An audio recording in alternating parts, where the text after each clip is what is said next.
Сәлеметсіздер ме? Бүгінгі сабағымыздың тақырыбы кіші ғарыш денелері.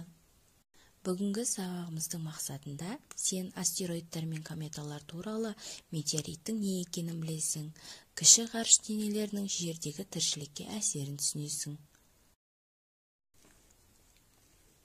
Сызба бойынша кометаның құрылысын айтып бер.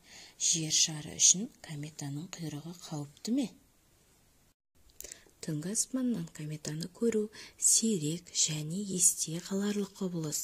Ол күн жүйесінің айналасында өз орбитасымен үлкен эллипс бойымен қозғалып жүреді.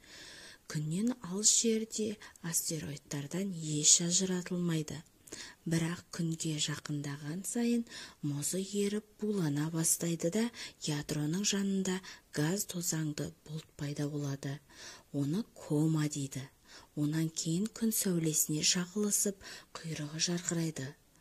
Сондықтан біз оны құйрығы жарқырайтын дене түрінде көреміз.